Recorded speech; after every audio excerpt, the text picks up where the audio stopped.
has really been dealing with me a lot about the issue of abortion, and even more so about the obligation that I have to say something about it. And so I have a platform where I share my heart with you guys, and through Making Plains 5, the biggest things that I share is about family and about children, and just about how my children have impacted me as a person, impacted me as a wife, impacted me just as an individual so much, and taught me so much. And so the issue of abortion really is dear to my heart. And so I wanted to take the opportunity to say what is in my heart. And so I guess I start off by quoting something that the Lord said to Jeremiah, the prophet. The Lord said to him, "Before you were formed in your mother's womb, I knew you." And those thoughts, those words have become alive to me in such an amazing way over the last 7 years of me parenting children. I got a chance to see personalities that are so beyond me. I got a chance to see a design that was beyond me, purpose inside of a little being that I didn't put there. And it was a glaring reality that someone designed this child. They used me to house the child, but there was a God that designed this child, and there was a God that gave this child purpose and destiny, and gifted me with this child, and gifted the whole world with this child. And so I've got a chance to experience that 3 different times, and I'm still experiencing it on an everyday basis, unwrapping these packages that were handmade and crafted by the creator of the universe.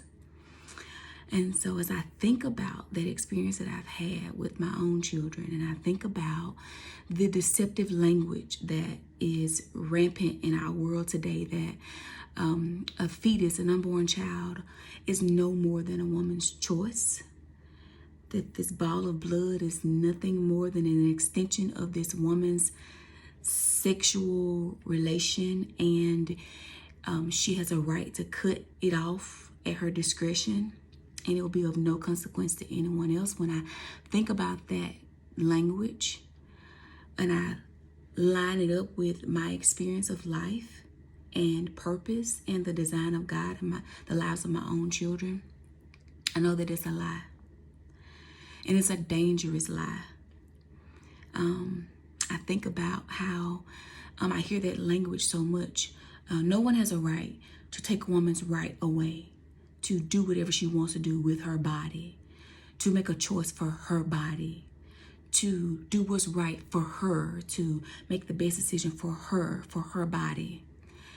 And it feels taboo, and it feels blasphemous to impose a law on someone and tell them what they can't do with their own lives.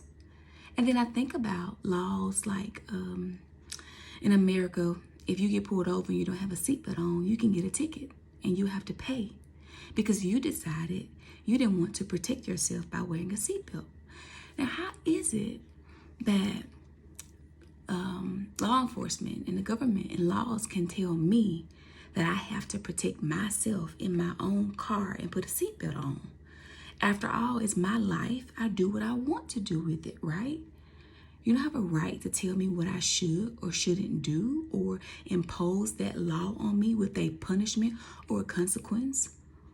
Or if a person is depressed and they're having suicidal thoughts because their life is so overwhelming, the circumstances of life is so overwhelming, and they decide that life is no longer worth living, and they climb to the top of a 20-story building and they prepare to jump down to their death. It's interesting that the police officers, the officials in the area are going to use every resource they have to prohibit this person from jumping and falling to their own death. So it's their life. They say it's not worth living. Why interfere? Why not let them do what they want to do? Why not let them kill themselves? It's of no consequence to anyone else, right? It's their body, it's their life.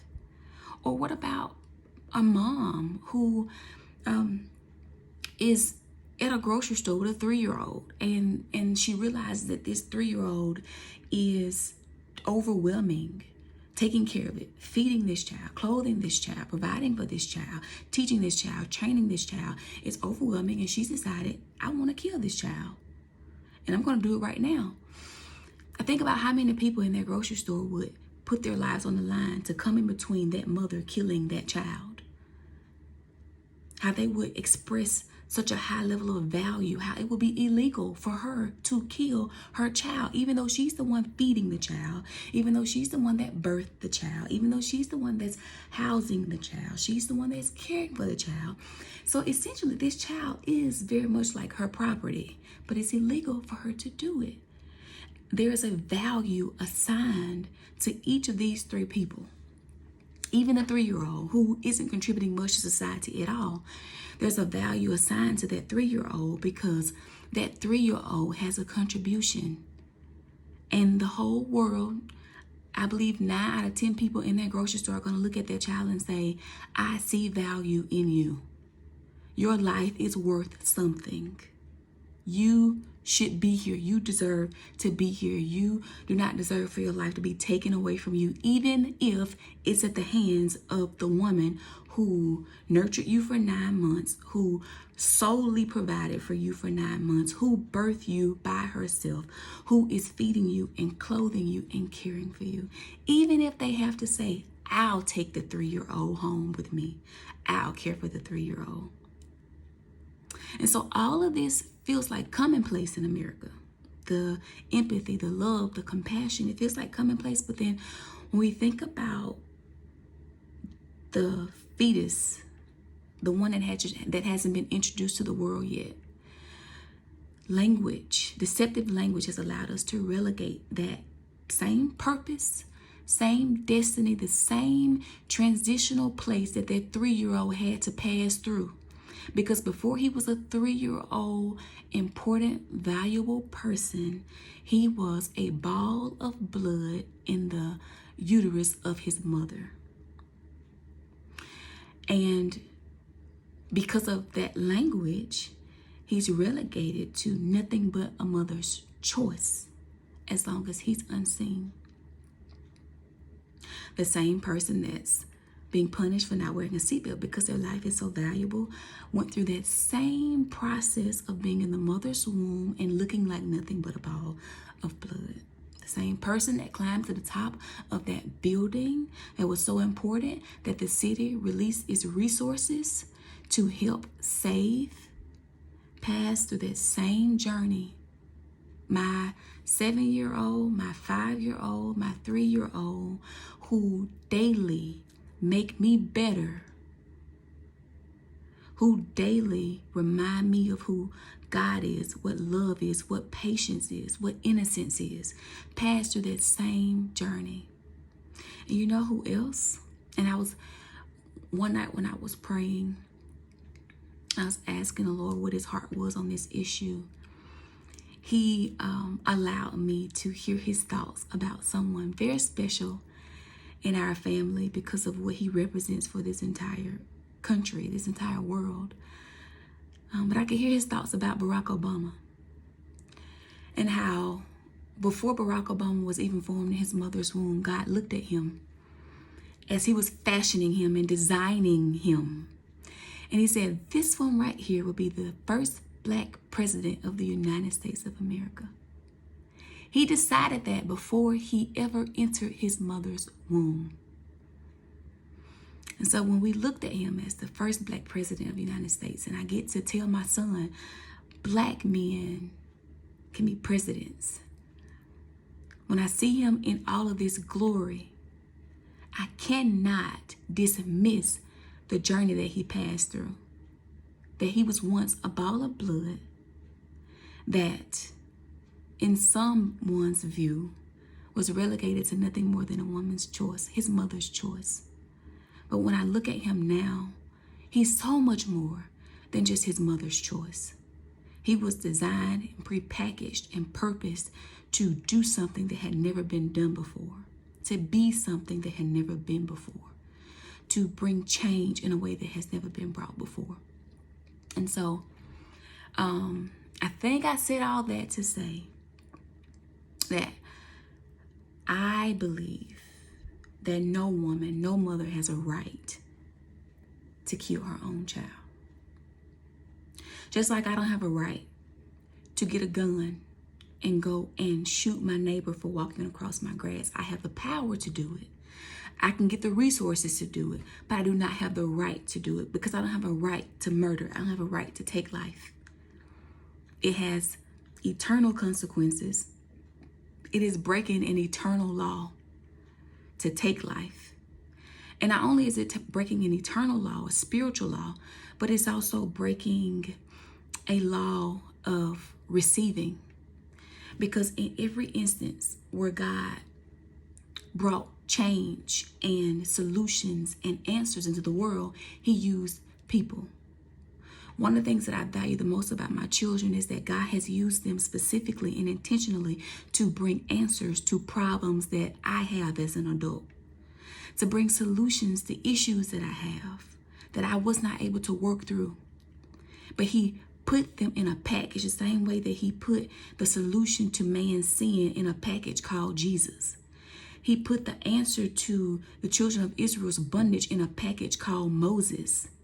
And in both of their times, there was a decree going out into their world that said it is lawful to kill every male child. At the king's discretion, at the Pharaoh's discretion, it is lawful to kill every single male child. And in that bunch of male children was the man that brought an entire people out of bondage, physical bondage. And another group and a whole generation of children that were killed was a man named Jesus, who freed an entire people, the entire world from sin. In this bunch, in 2017, over 800,000 children were killed through abortion. And in that bunch that escaped was my 3 children who carry purpose and identity, who carry design that's going to change the world. I never had the right to take their lives. I never had the right to cut off their destinies. I never had the right to take their purpose from them or to take their purpose from the earth that they were coming to bring solutions and answers for. And I want to say unequivocally that I don't believe any mother has a right to make that choice. So I have to add here that I'm not sharing this information as an advocate for voting Republican or voting Democrat.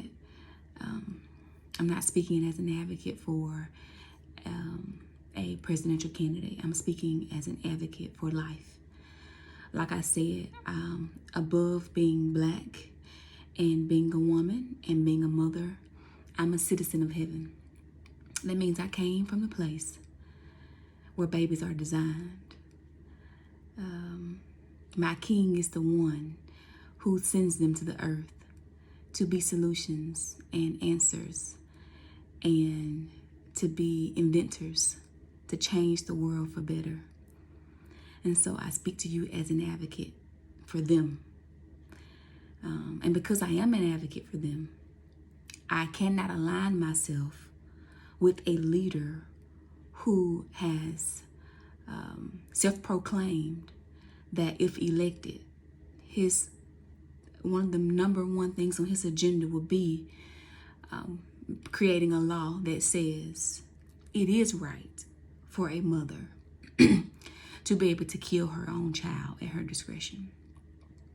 I cannot align myself with someone who says it is a It's a women's rights to be able to cut off life. That, to me, is calling right wrong and calling wrong right. So this isn't a challenge to people who have their own views and those things that they're willing to stand for, like injustices in other areas and racial discrimination and systematic oppression. I applaud everyone who uses their voice to speak what is important and valuable to them. And likewise, I will be dishonoring my own king and my own kingdom if I didn't speak and say what is right and what is true and what is real for me. And so that's all that I have to say. At least that's all for now. Good night, folks.